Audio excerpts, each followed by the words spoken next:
अरे पड़ते से नूरवा डोलिया, पड़ते से नूरवा डोलिया, उठे नई हर से आखिरी विदाई होला बलमुए के घर से, आखिरी विदाई होला।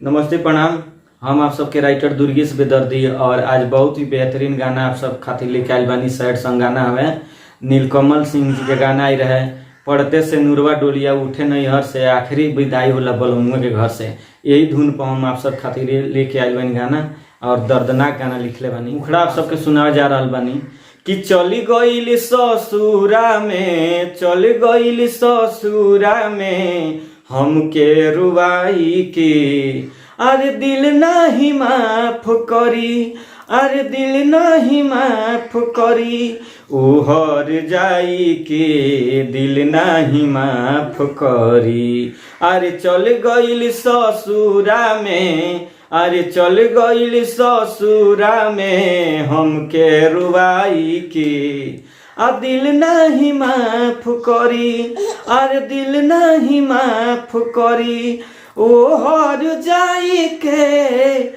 आ दिल नहीं माफ करी। अरे डुलिया में चढ़ गईल, डुलिया में चढ़ गईल, आ खूबे आगराई के, आ दिल नहीं माफ करी, अरे दिल नहीं माफ करी, वो हर जाई के, आ दिल नहीं माफ करी।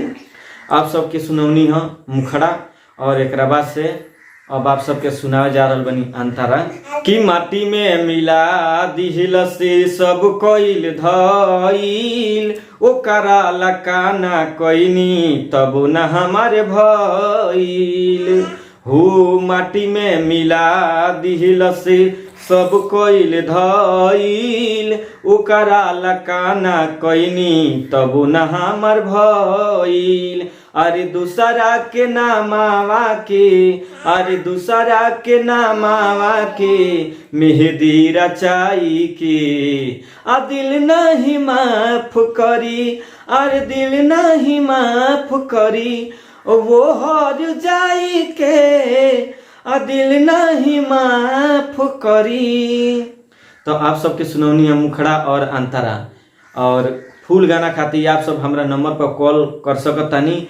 फ्री में, एकदम बिल्कुल फ्री में आप सबके गाना, फुल गाना लिख के देम। हाँ, पर्सनल गाना जो लिखावे चाहता है ओकरा खातिर भैया पैसा लगी, एकदम उचित रुपया लियाई। आप सब हमसे संपर्क करी। हमार नंबर है 9935429912। पर्सनल जो गाना लिखावे चाहता है ओकरा खातिर भैया पैसा लगी। आज ही हमारा स्टूडियो में गाना गावे चाहता, हमारा गाना लेके हमारा स्टूडियो में गावे चाहता था, बालाजी रिकॉर्डिंग स्टूडियो, जादवपुर बाजार, गोपालगंज, बिहार में हमारा स्टूडियो बा। और जो नया म्यूजिक बनवाना चाहता वो हमसे संपर्क करो। अच्छा से अच्छा क्वालिटी में म्यूजिक हम बना के देनी। और एक बार जरूर संपर्क करी 9935429912। चलिए चैनल के सब्सक्राइब करी, लाइक करी, कमेंट करी, दबा के शेयर करी। नमस्ते प्रणाम।